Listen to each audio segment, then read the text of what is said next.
Community reporter Bettina Escauriza brings us a segment recorded during the 2024 Philadelphia Fringe Festival featuring 2 dance performances. Let's see what they had to say. My name is Vasiliki Papapostolou. My artist name is Tarantism. I am from Greece. It's my first time in the USA. I'm here for this whole month to tour my solo piece Panopticon with Mignola Dance and their piece Self-Help. So it's a split bill performance, and we are touring in different cities at the East Coast, including Toronto. So my piece is called Panopticon, and it's an architectural system, like a prison that was invented by Jeremy Bentham. It never actually happened, but it was more of a metaphor. So basically in this prison, all the cells were open to the guard, and the people could be seen at any time, which meant they had to be in their best behavior the whole time. And they didn't know when the guard was gonna see them, or they didn't know when they were being surveilled, so they always have to be at their best behavior. And then Michel Foucault said this is this system is how society works at the moment, and people, as humans, we have internalized the system, and this is what we do to ourselves. So even if nobody's watching us, we always try to be on our best behavior. One of the books that has inspired me a lot is the book The Heart of a Man by Erich Fromm, where he talks about Biophilus and Necrophilus person. And by Biophilus, it means loving life, and life is unpredictable, is constantly changing, while Necrophilus is about loving whatever is dead and whatever we can control. I feel like in today's world we have this tendency to want to control everything, and we have this fascination with AI, technology. And I was thinking, we say the word futuristic, and when we say futuristic, the first thing that comes in mind is technology. And it's why is futuristic is just about the future, and why we connect this to technology and the mechanical world instead of humanity and life. And I started, for me, I had this moment of oh wow, this is we really try to control life. This is where it's going, we try. And because the more things are dead, we can control dead material, and we want to try and make everything mechanical so we can control it. And so this system, as I said before, is also a very internalized system. And for me, the hands are the manipulator. There is this control system that always want to try get the control over the body, and the body is more like the instinct that tries to rebel. And so we constantly see this machine-like person that has a soul inside that is being stuck and wants to come out. And there is this constant battle in the piece. Hi, I'm Ariel. And I'm Charlie, and we're the co-directors of Mignola Dance, based currently in New Jersey, although we're all over the place. We started creating together a long time ago as sisters, but we started as a company in 2017.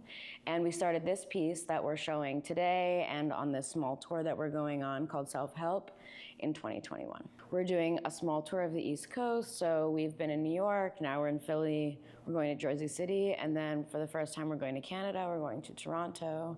And the piece is about mental health awareness. It follows a dialogue between a therapist and a patient, but there's also some sort of weird identity things going on, and ideas about progress and what progress means in the context of mental health. We're in the process of creating a movement language called Move English, which each move corresponds with the word that is either spoken or not spoken. So the word "the" is boom, and the word "where" is it also involves the whole body, but there's gestures and body motions that have a word-for-word correlation. And we've been working on that since 2018, 2019, and we wanted to do more with this, and we also wanted to continue exploring mental health awareness, and it's something that we're very familiar with, this setting of being a patient and seeing a therapist, and we felt like we had enough background information to accurately portray it, and it gave us a great way to like create a script and then develop our movement language more.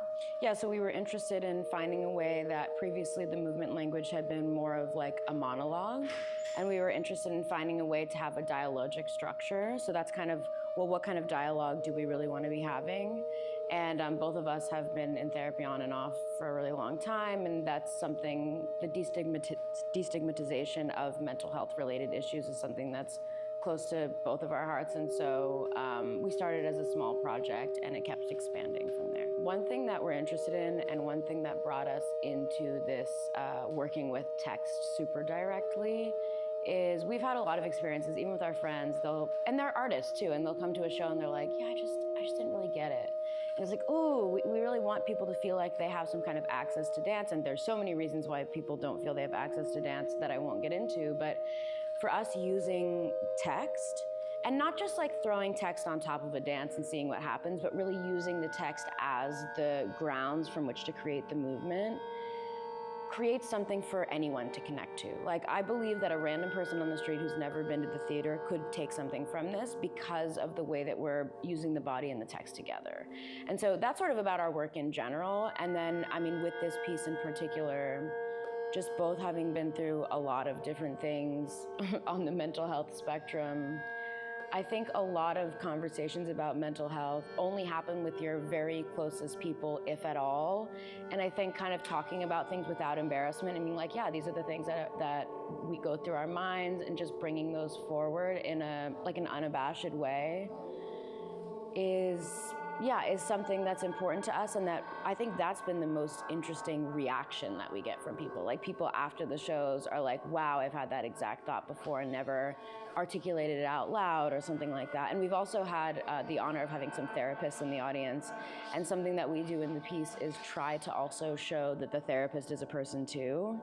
And I think that has, when we've talked to people who are in the field after the show, they've also been like, wow, this is so interesting to see this portrayed outside of this very private room where there's all of this, what's that thing called where you can't share any information at a doctor? Confidentiality. Yeah, there's like a lot of confidentiality, which makes sense, but it's like, this is us being really open and sharing this thing that's usually held so tight and so confidential, and just kind of like, it doesn't feel super vulnerable for us now, I think, because we've done it a lot, but for people watching, they're like, whoa, this is like people in a really vulnerable place in public, and I think that's really important for us as well.